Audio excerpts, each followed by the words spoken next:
on my YouTube channel Basic Chemistry by S.K. Dubey, myself S.K. Dubey. कैसे हैं आप लोग?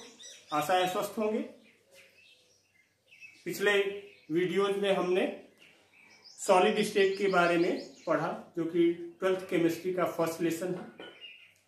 आगे उसी को कंटिन्यू करते हुए चलिए वीडियो को स्टार्ट करते हैं। हाँ, अगर अभी आपने हमारे चैनल को सब्सक्राइब नहीं किया है तो कृपया चैनल को सब्सक्राइब कर लें। हाँ दोस्तों, तो हमने अभी तक सॉलिड स्टेट में क्या क्या पढ़ा? क्रिस्टल लैटिस के बारे में पढ़ा, यूनिट सेल के बारे में पढ़ा, टाइप्स ऑफ यूनिट सेल के बारे में पढ़ा। दो टॉपिक पिछले वीडियो में छूट गए थे, जिसको हमने बताया था आपको कि आगे उसको हम अगले वीडियो में बताएंगे। तो उसमें एक टॉपिक है क्रिस्टल सिस्टम और दूसरा टॉपिक है आपका number of atoms per unit cell.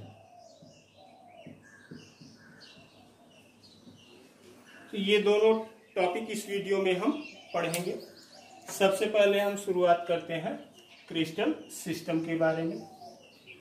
तो क्रिस्टल सिस्टम क्या है वो हम जानते हैं। जैसा कि हम जानते हैं कि डिफरेंट टाइप्स ऑफ क्रिस्टल्स जो होते हैं वो प्रेजेंट होते हैं।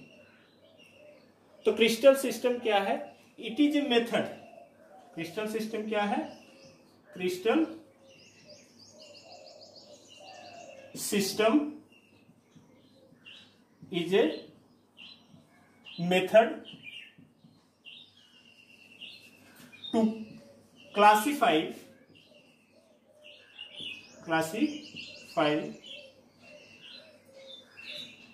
various crystals on the basis of unit cell।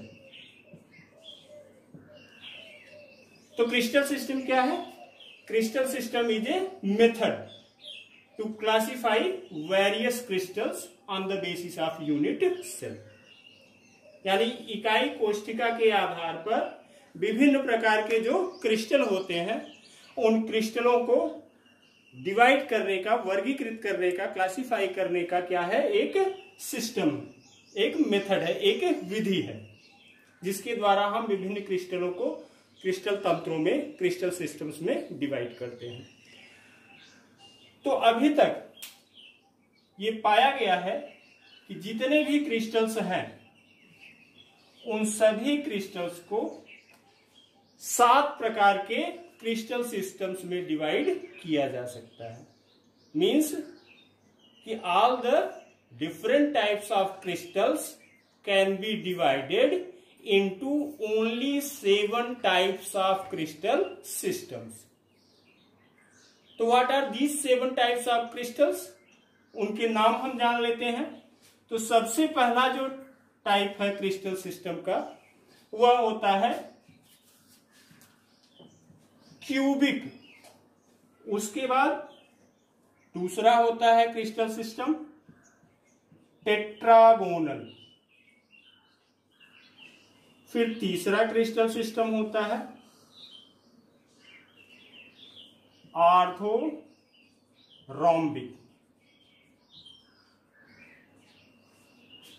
चौथा क्रिस्टल सिस्टम होता है मोनोक्लिनिक। पांचवा क्रिस्टल सिस्टम है ट्राइक्लिनिक। छठवां क्रिस्टल सिस्टम है हेक्सागोनल। और सातवां क्रिस्टल सिस्टम कौन सा है? राम्बोहेड्रल।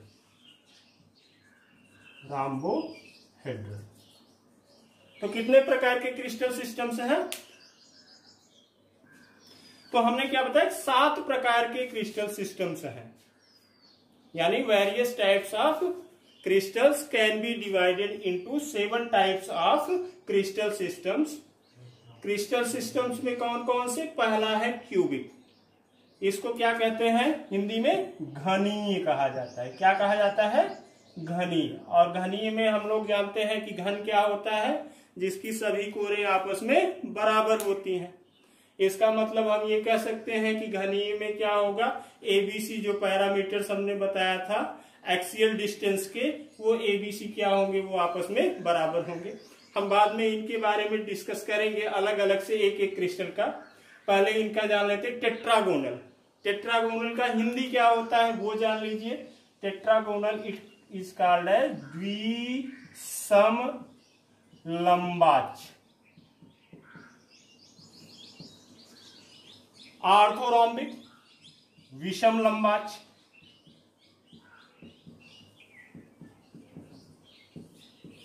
मोनोक्लिनिक एक नताक्ष।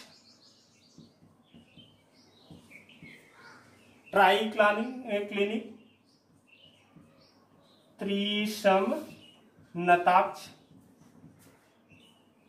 हेक्सागोनल खटकोणीय। और सातवां हमने क्या बताया था? सातवां हमने बताया राम्बोहेड्रल। क्या बताया सातवां? सातवां हमने बताया राम्बोहेड्रल। राम्बोहेड्रल ये होता है विषम नताक्ष।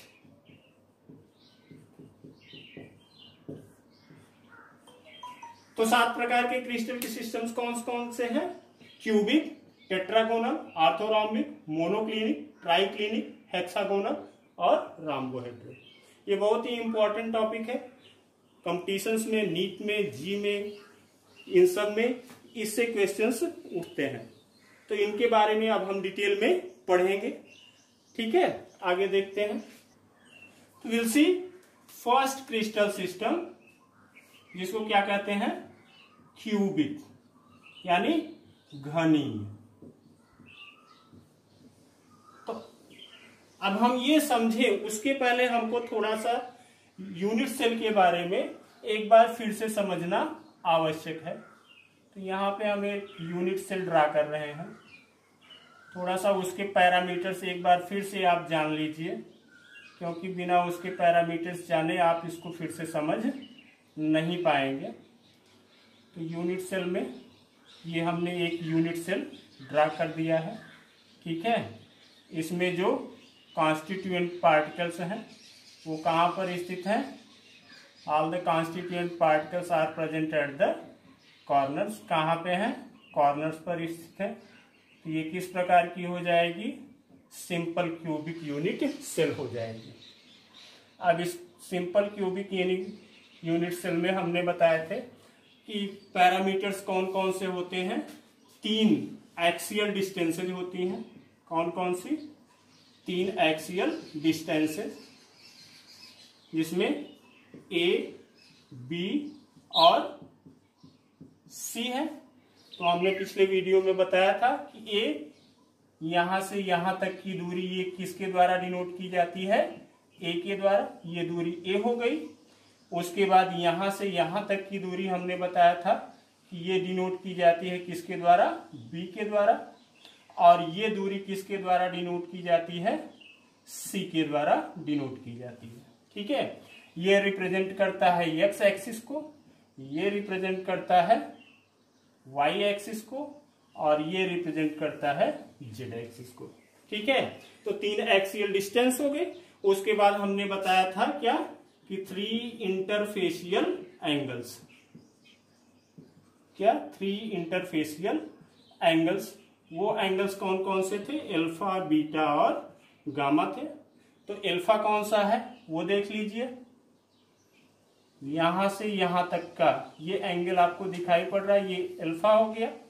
उसके बाद यहां से यहां तक का जो एंगल है वह क्या है? गामा है। और उसके बाद ये एंगल जो बच रहा है वो क्या है? बीटा है। ठीक है, तो अल्फा, बीटा, गामा ये 3 क्या हो गए? इंटरफेशियल एंगल्स हो गए। और एक्सियल डिस्टेंस कौन से हो गए? ए, बी, सी। अब इसके बाद हम देखते हैं क्यूबिक क्रिस्टल सिस्टम। तो क्यूबिक क्रिस्टल सिस्टम में क्या क्या होता है, इसकी प्रॉपर्टीज क्या है? तो क्यूबिक क्रिस्टल सिस्टम में एक्सियल डिस्टेंसेस एक्सियल डिस्टेंसेज क्या होती हैं, ये आपस में बराबर होती हैं। एक्सियल डिस्टेंसेज क्या होती हैं, आपस में बराबर होती हैं। यानी हम कह सकते हैं कि क्यूबिक के लिए A equal to B equal to C. क्या कह सकते हैं क्यूबिक के लिए कि axial distances A is equal to B and B is equal to C. यानी तीनों जो दूरियां हैं वो क्या होती हैं, आपस में बराबर होती हैं। इसके बाद इंटरफेशियल एंगल्स देख लेते हैं। इंटरफेशियल एंगल्स, तो क्यूबिक सेल के लिए या क्यूबिक क्रिस्टल सिस्टम के लिए जो इंटरफेशियल एंगल्स अल्फा, बीटा और गामा है, they are equal. Alpha is equal to beta and beta is equal to gamma, and these angles are equal to 90 degree. यानी जो एक्सियल डिस्टेंसेज हैं वो भी आपस में बराबर होती हैं, और जो interfacial angles alpha, beta, gamma है वो भी तीनों आपस में बराबर होते हैं, और साथ ही तीनों 90 अंश के होते हैं। ठीक है, अगर ये चीज है, ये प्रॉपर्टी यूनिट सेल की है किसी क्रिस्टल सिस्टम में, तो वह क्रिस्टल सिस्टम क्या कहलाएगा, क्यूबिक क्रिस्टल सिस्टम कहलाएगा। ठीक है, इसके बाद अब ये हमने कह दिया, तो इसमें कितने प्रकार के क्रिस्टल लैटिस बनेंगे, तो types of crystal lattice, types of crystal lattice. तो क्यूबिक सिस्टम में कितने क्रिस्टल लैटिस बनेंगे, तो क्यूबिक सिस्टम में 3 प्रकार के क्या होते हैं, क्रिस्टल लैटिस बनते हैं। कितने प्रकार के, 3 प्रकार के, 3 क्रिस्टल लैटिस। कौन कौन से, उसमें एक होता है सिंपल, दूसरा होता है बॉडी सेंटर्ड, और तीसरा होता है face centred.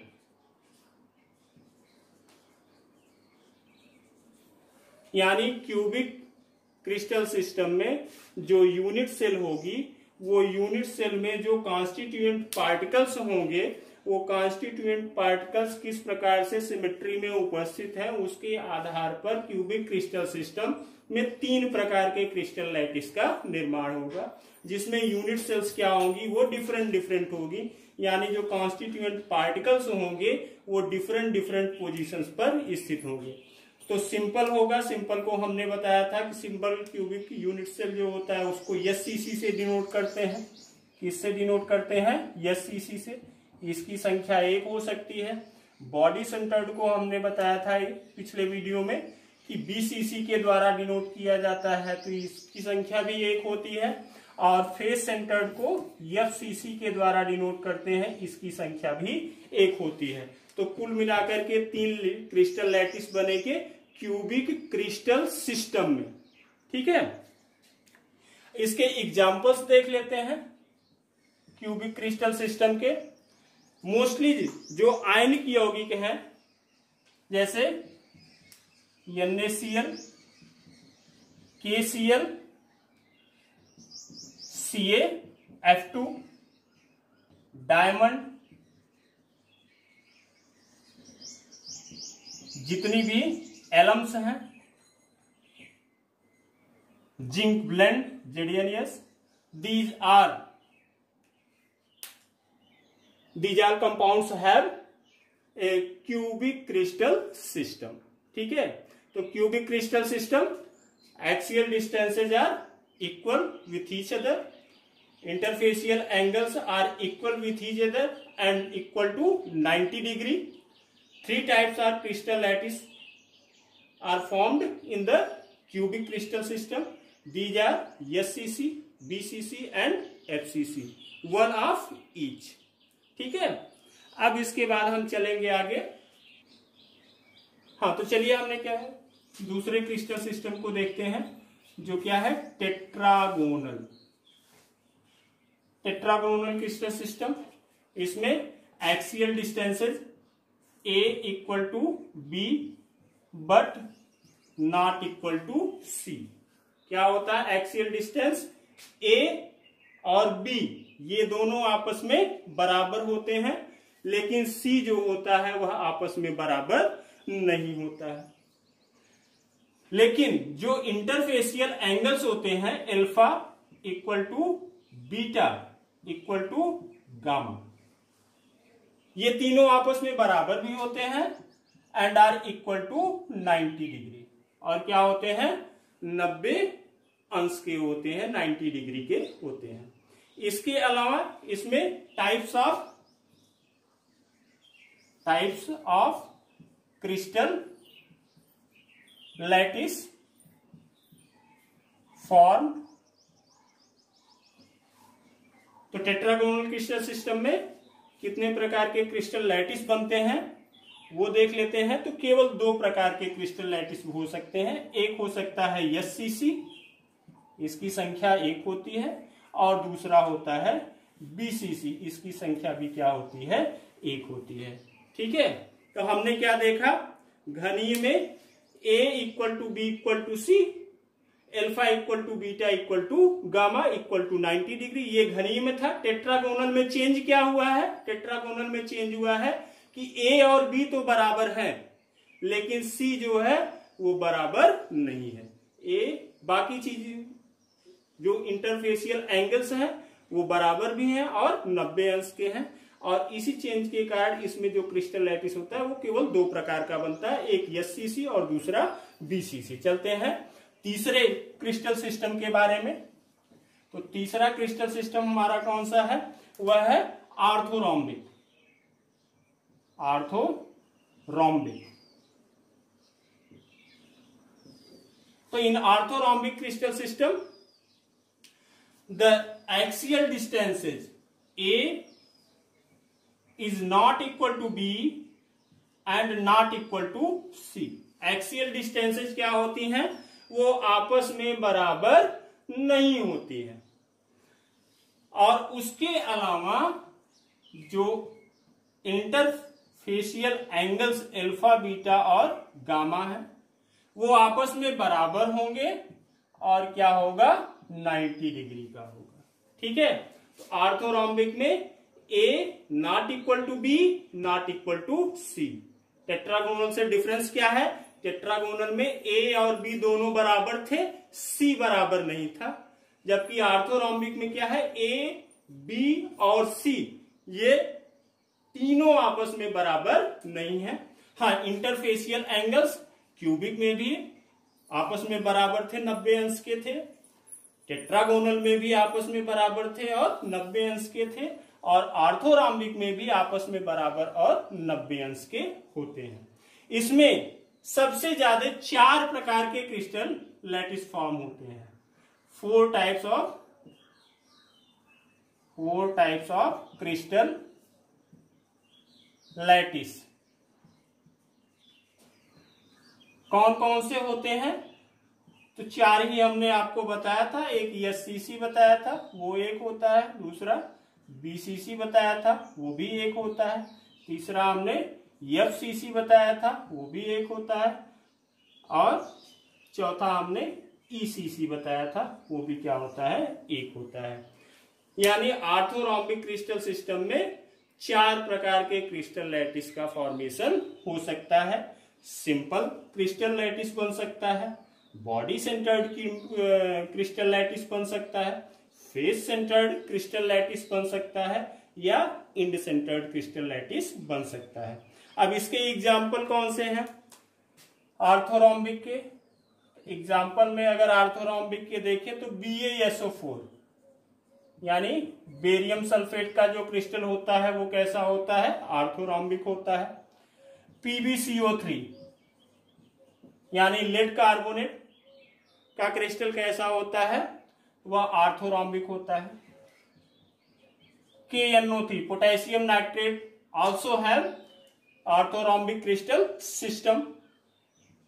K2SO4 potassium sulfate, this also have orthorhombic crystal system. and orthorhombic sulfur. Orthorhombic sulfur. So these are the examples of orthorhombic crystal system. इसके बाद चौथा हमने बताया था मोनोक्लिनिक, उसके बारे में देखते हैं। तो मोनोक्लिनिक में चौथे प्रकार का क्रिस्टल सिस्टम है। मोनोक्लिनिक के लिए जो एक्सियल डिस्टेंसेज होती हैं A not equal to B and not equal to C, यानी तीनों एक्सियल डिस्टेंसेज आपस में बराबर नहीं होती हैं। And interfacial angles alpha is equal to gamma and is equal to 90 degree. दो इंटरफेसियल एंगल अल्फा और गामा ये आपस में क्या होते हैं, बराबर होते हैं। और कैसे होते हैं, 90 अंश के होते हैं। Beta is not equal to 90 degree. Beta क्या होता है, वह 90 अंश के बराबर नहीं होता है। इसमें केवल दो प्रकार के क्रिस्टल लैटिस बनते हैं, टू क्रिस्टल लैटिस। कौन कौन से, एक तो बनता है सिंपल SCC और दूसरा बनता है ECC यानी इंडेसेंट्रेड। इसमें एग्जाम्पल देख लें, CaSO4 इंटू 2s2, ये मोनोक्लिनिक होता है। इसके अलावा बीटा सल्फर होता है, beta sulphur is also monoclinic and monoclinic sulfur, monoclinic sulfur. These are the examples of monoclinic crystal systems. इसके बाद पांचवें प्रकार का क्रिस्टल सिस्टम हमने आपको बताया, वो कौन सा होता है, ट्राइक्लिनिक होता है। तो पांचवें प्रकार का क्रिस्टल सिस्टम ट्राइक्लिनिक। ट्राइक्लिनिक में क्या होता है, axial distances A is not equal to B is not equal to C, यानी तीनों जो एक्सियल डिस्टेंसेज हैं वो आपस में बराबर नहीं होंगी। इसके अलावा ट्राइक्लिनिक में क्या होता है कि interfacial angles alpha is not equal to beta is not equal to gamma, यानी जो इंटरफेसियल एंगल्स हैं वो तीनों भी आपस में बराबर नहीं होंगे और इसके साथ ही साथ नॉट इक्वल टू 90 डिग्री, ये 90 अंश के भी नहीं होंगे, यानी ना तो एक्सियल डिस्टेंसेज आपस में बराबर होंगी और ना ही इंटरफेसियल एंगल्स आपस में बराबर होंगे। अगर इस तरीके का क्रिस्टल सिस्टम है तो वह क्रिस्टल सिस्टम क्या कहलाएगा, ट्राइक्लिनिक क्रिस्टल सिस्टम कहलाएगा। ट्राइक्लिनिक क्रिस्टल सिस्टम में केवल simple crystal lattice is formed, simple crystal lattice present. केवल एक प्रकार का क्रिस्टल लैटिस बनेगा, वो कौन सा बनेगा, सिंपल क्रिस्टल लैटिस यानी SCC, यही बनेगा। ठीक है, इसके एग्जाम्पल में अगर देखें, एग्जाम्पल में इसके CuSO4 into 5s2 copper sulphate का जो हाइड्रेटेड क्रिस्टल होता है वह, इसके बाद K2Cr2O7 means potassium dichromate crystal, ये दोनों क्या होते हैं, ये ट्राइक्लिनिक होते हैं। ठीक है, छठवें प्रकार का क्रिस्टल सिस्टम ये कौन सा है, हेक्सागोनल है। In hexagonal crystal system the axial distances A equal to B but not equal to C, यानी दो एक्सियल डिस्टेंसेज A और B ये दोनों आपस में बराबर होती हैं, लेकिन तीसरी एक्सियल डिस्टेंस C ये बराबर नहीं होती है। इसके बाद इंटरफेसियल एंगल्स अल्फा बीटा और गामा देख लेते हैं। तो alpha is equal to beta is equal to 90 degree, यानी अल्फा और बीटा कैसे होते हैं, ये 90 अंश के बराबर होते हैं। But gamma is equal to 120 degree. Gamma कितना होता है, वो 120 अंश का होता है। यानी axial distances a and b are equal but c is not equal. Interfacial angles alpha and beta are equal and equal to 90 degree and gamma is equal to 120 degree. इसमें केवल एक प्रकार का क्रिस्टल लैटिस बनता है, SCC.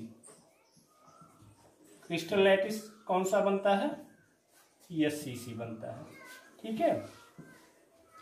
और इसके अलावा अगर इसका हम एग्जाम्पल देखें हेक्सागोनल क्रिस्टल सिस्टम का, तो ग्रेफाइट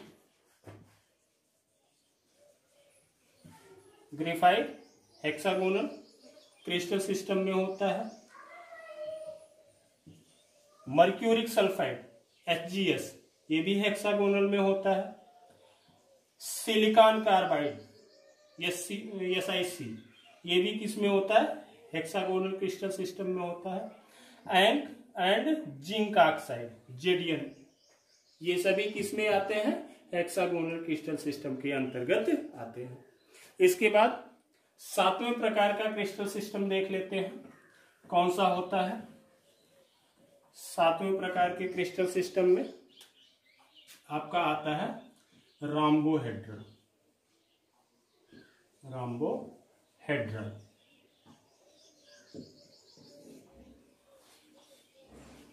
2020 यूपी बोर्ड में राम्बोहेड्रल से एक मल्टीपल चॉइस क्वेश्चन बना था कि इसमें ऑप्शंस दिए गए थे और उसमें पूछा गया था कि इनमें से अल्फा ABC और अल्फा बीटा गामा ये ऐसे ऐसे हैं, तो इसका कौन सा क्रिस्टल सिस्टम होगा। तो अब इसमें जान लीजिए कि राम्बोहेड्रल में एक्सियल डिस्टेंस ABC और अल्फा बीटा गामा कैसे होते हैं। तो in rhombohedral axial distance A is equal to B and G is equal to C, और alpha interfacial angle alpha is equal to beta is equal to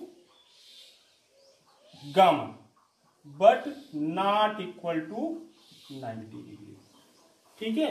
यानी alpha beta gamma आपस में बराबर तो होते हैं लेकिन 90 अंश के नहीं होते। कोण जो होते हैं वो 90 अंश के नहीं होते हैं। इसमें केवल एक प्रकार का क्रिस्टल लैटिस बनता है, वो होता है SCC। क्रिस्टल लैटिस का फॉर्मेशन होता है। ठीक है। राम्बोहेड्रल के एग्जाम्पल देख लीजिए कौन कौन से हैं। इसके अंतर्गत एग्जाम्पल में क्वार्टेज आता है। Quartz is राम्बोहेड्रल।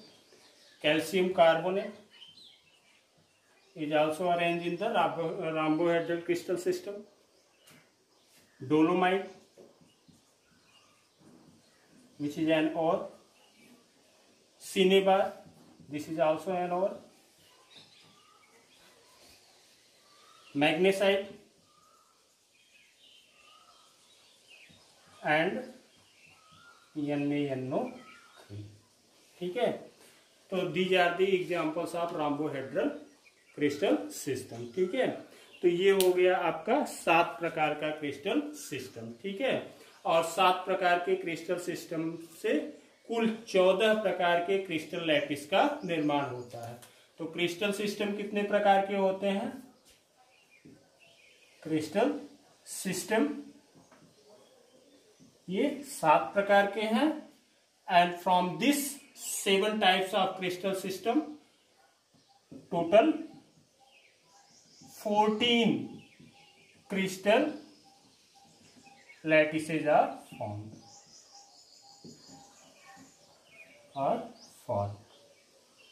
ठीक है। These lattices are known as Bravais lattice। इनको क्या कहा जाता है, Bravais lattice कहा जाता है। क्यों कहा जाता है Bravais lattice, उसका रीजन है कि इन 1884 में ब्रेविस नामक वैज्ञानिक थे, उन्होंने ही ये बताया कि from 7 crystal systems total 14 types of crystal lattices are formed. उन्होंने ही इसको क्लासिफाई किया था और इसी कारण से इन लैटिसेस को क्या कहा जाता है, ब्रेविस लैटिस कहा जाता है। तो यहाँ पे आपके 7 प्रकार के क्रिस्टल सिस्टम खत्म हुए।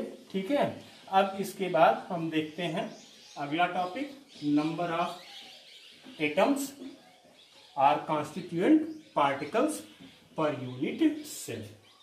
ठीक है, तो number of constituent particles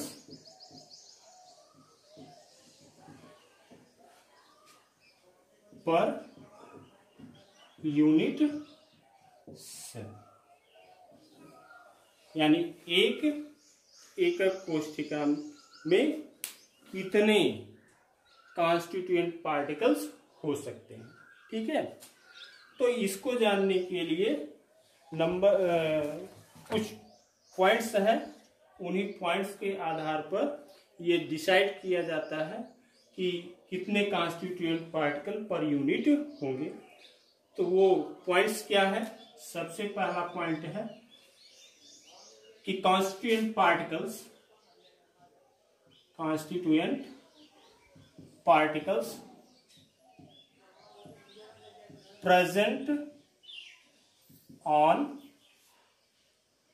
corners are shared by 8 unit cells,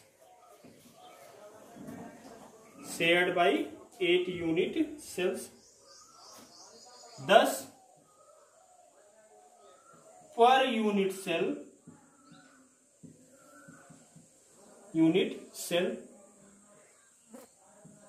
contribution is 1/8। Constituent particles present at corners are shared by 8 unit cells and thus per unit cell contribution is 1/8। यानी जो कोने पर एकक कोशिका के कोने पर जो होते हैं यूनिट सेल्स, ये वाले एकक कोशिका के कोनों पर जो स्थित होते हैं particles,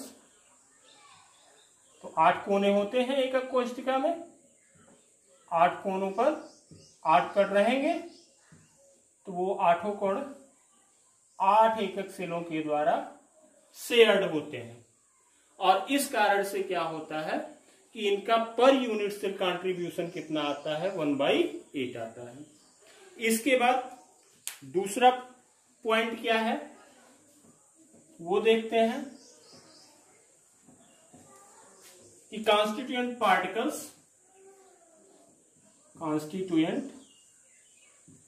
particles present on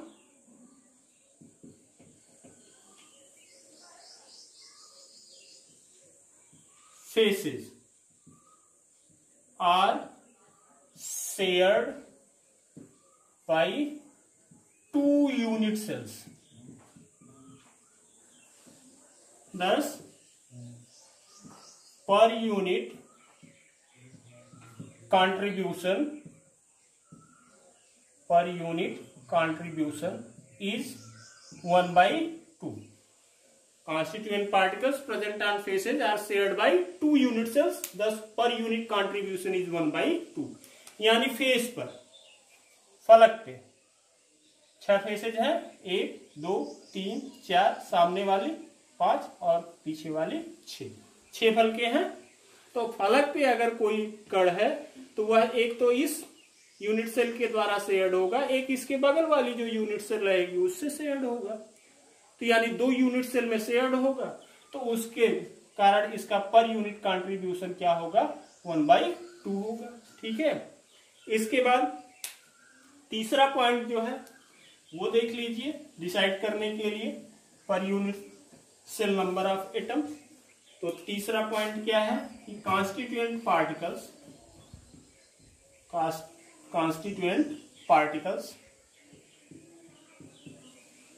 present on center of unit cell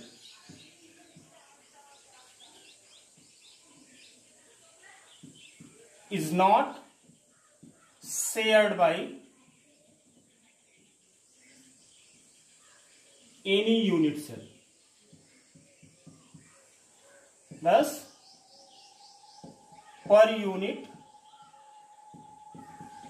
contribution is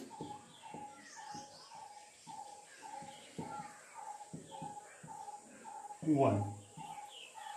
Constituent particles present on center of unit cell is not shared by any unit cell. Thus, per unit contribution is one.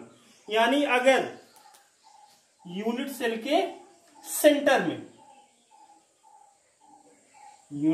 के centre में अगर कोई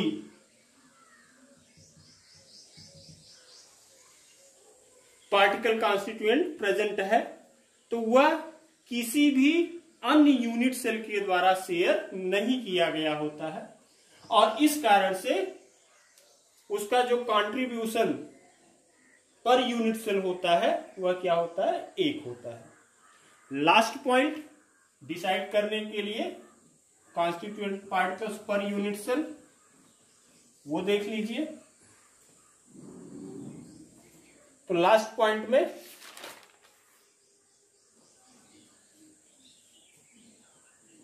constituent particles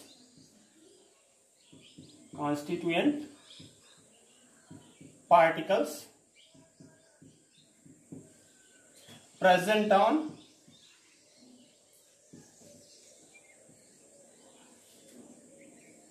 edge of unit cell is shared by 4 unit cells. Thus, per unit cell contribution is 1/4. Constituent particles present on the edge of unit cell is shared by 4 unit cells. Thus, per unit cell contribution is 1/4. यानी अगर कोई constituent particle as per है, unit cell की जो किनारे हैं उस किनारे पर है, मान लीजिए यहां पे है, तो ये यूनिट सेल जो होगा, ये जो कॉन्स्टिट्यूएंट पार्टिकल होगा, यह 4 यूनिट सेलों के द्वारा जो इसके अगल बगल होंगी उनके द्वारा ये क्या होगा, शेयर्ड होगा। तो एक यूनिट सेल में इसका कंट्रीब्यूशन कितना होगा, 1/4 होगा। हमने 4 प्रकार की आपको यूनिट सेल्स बताई हैं, तो अब उनमें देख लेते हैं कि नंबर्स क्या होंगे। ठीक है, तो सबसे पहले हम देखते हैं एससीसी के लिए। ठीक है, तो नंबर ऑफ constituent particles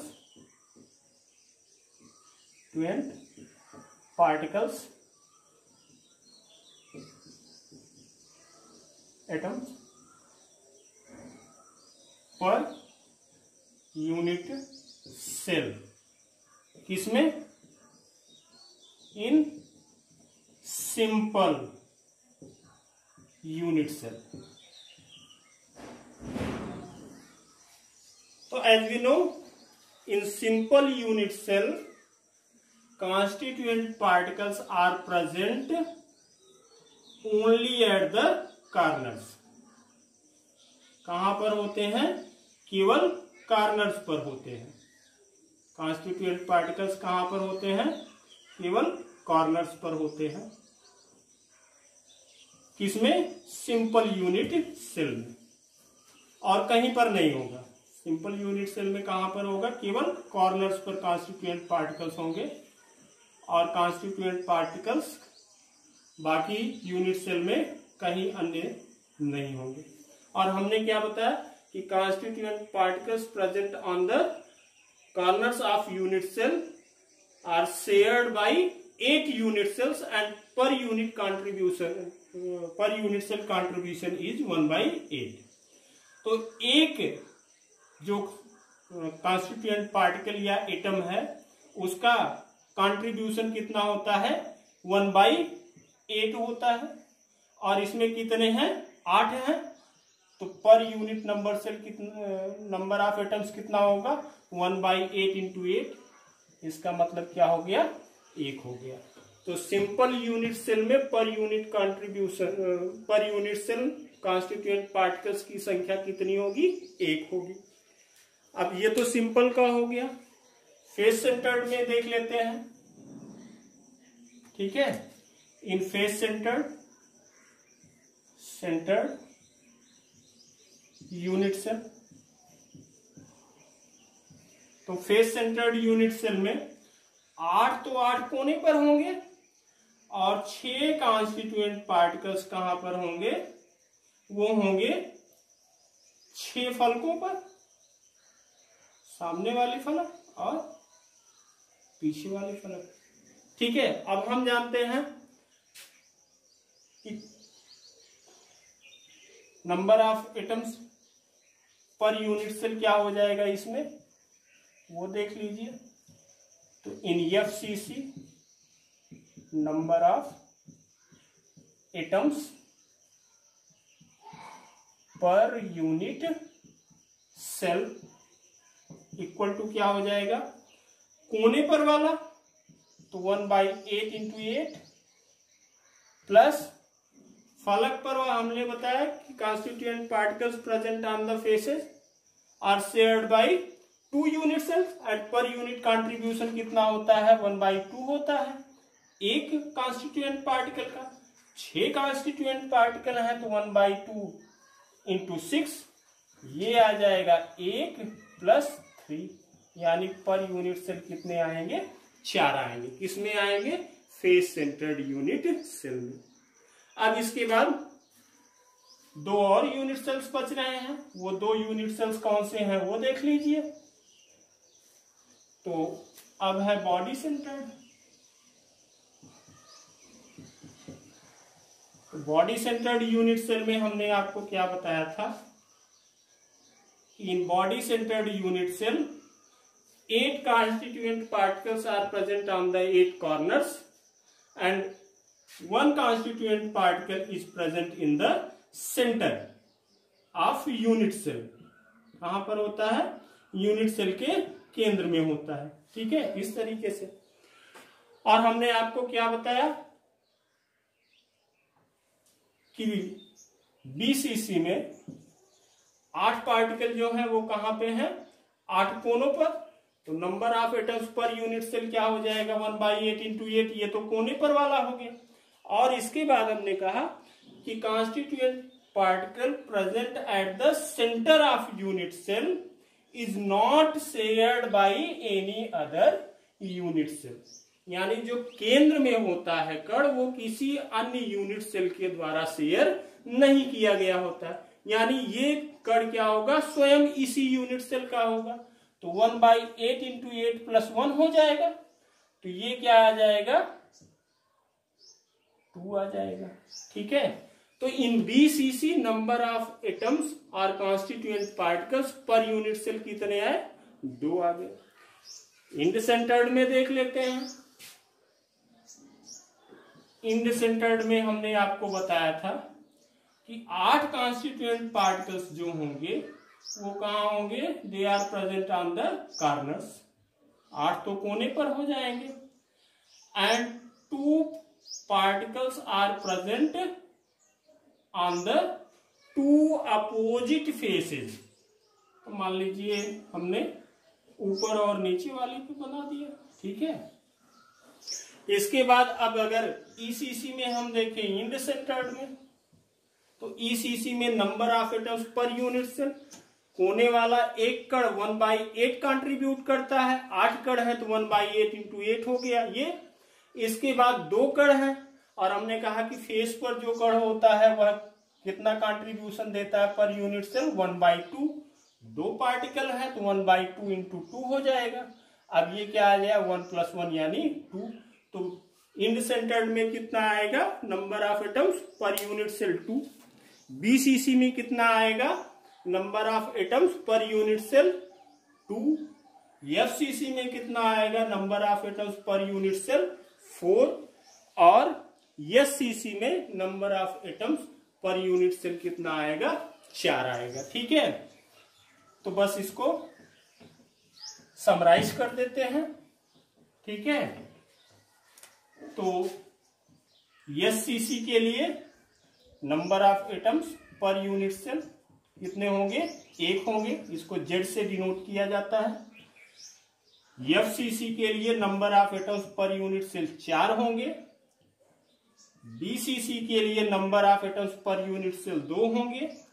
और इंड सेंटर्ड के लिए ईसीसी के लिए number of atoms per unit cell 2 होंगे। ठीक है, आशा करते हैं कि वीडियो आपको समझ में आया होगा।